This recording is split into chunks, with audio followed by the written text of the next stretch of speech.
Good morning, children. Today we are going to do chapter 5 of Maths, Data Handling.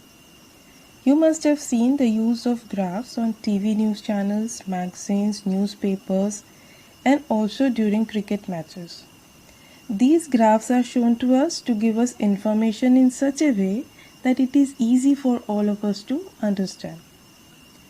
This information is of like which party got how many votes during an election, or how much is the pollution level of various cities, what is the status of the market, which share is going high, which is going low, and also they compare the runs scored by various batsmen or wickets taken by various bowlers. So all this is the data that they show us. So this data is usually collected in context of the situation. For example, if I ask you to get the name of all the students of your school whose birthday fall on national holidays, then this will be called collection of data, and it will be called raw data. Raw data is difficult for us to understand, so it is arranged in a systematic manner and represented graphically. You have already learned about 3 types of graphs earlier, that is pictograph, bar graph, and double bar graph. Also, you have learned how to group data using tally marks.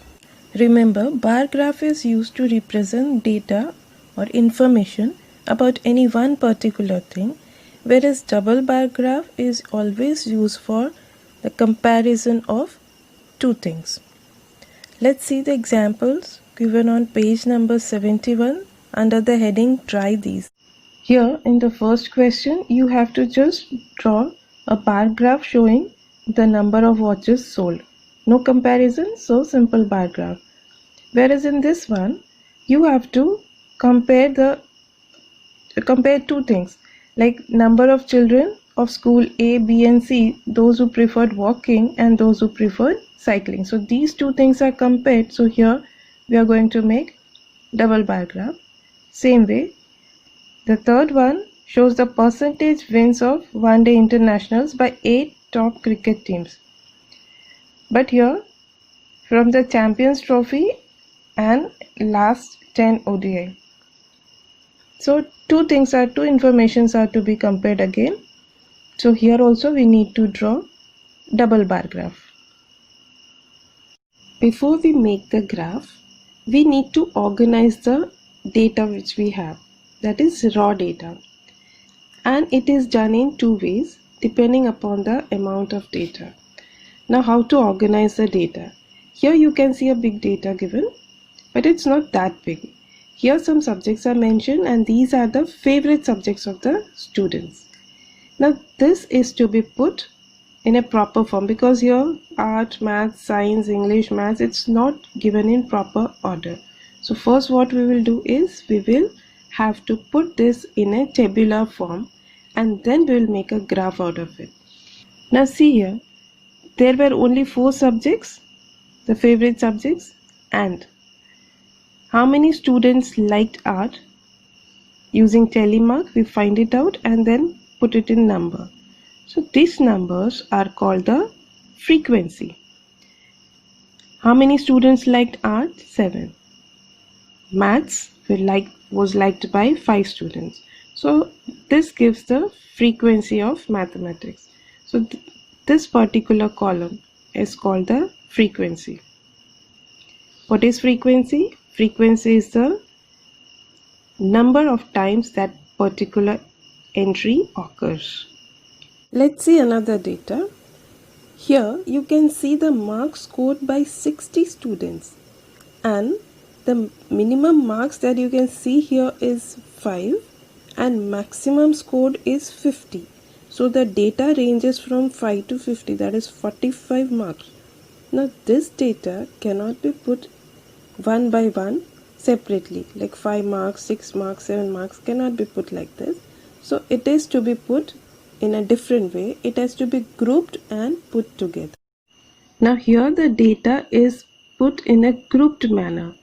groups are made: 0 to 10, 10 to 20, 20 to 30, 30 to 40, 40 to 50, and 50 to 60. And here you can see 10 two times, 20 two times. So here we will not mark 10 in the first group, we will always mark where it is the lower limit. So 10 will be marked in this group. Suppose some child gets 10 marks, so for that child I'll have to put a tally mark here.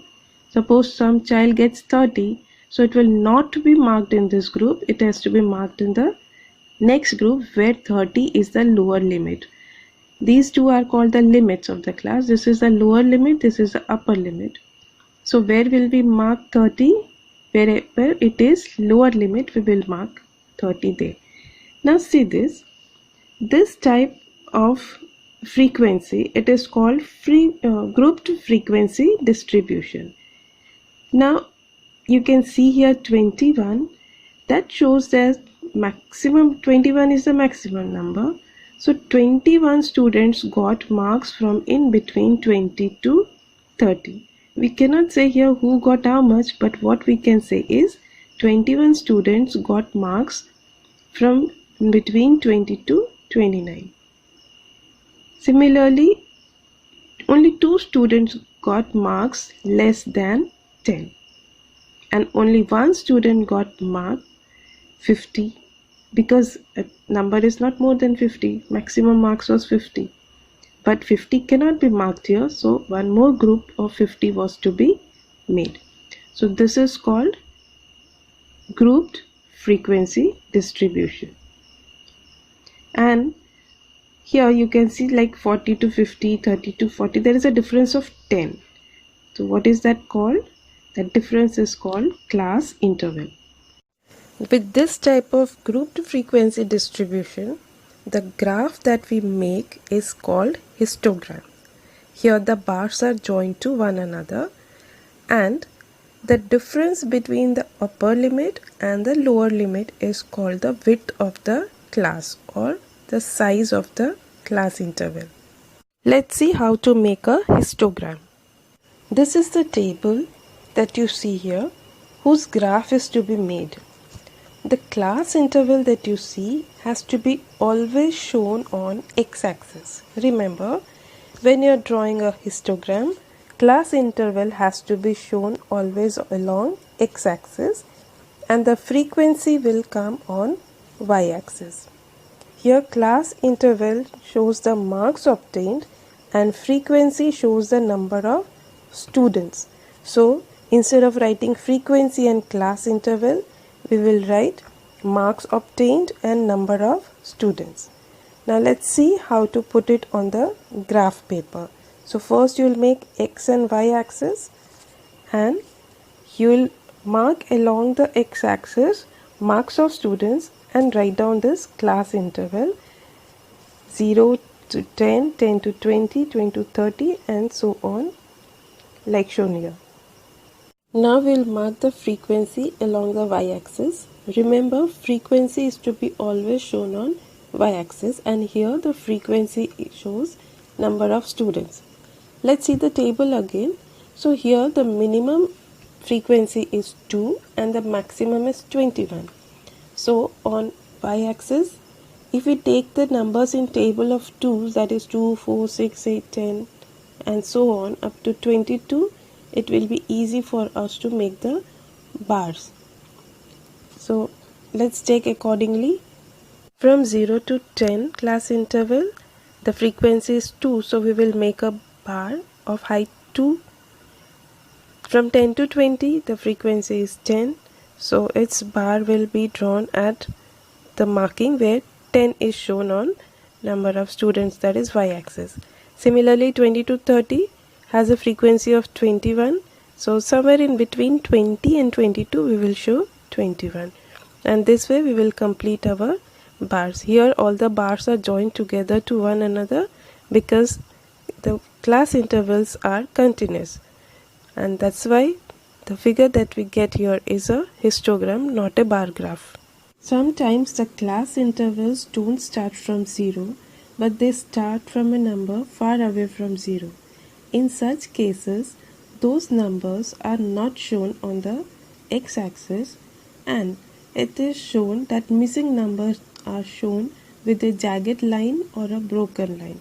So here also you can see that from 0 to 125 the numbers are not shown. Instead, a jagged line is shown.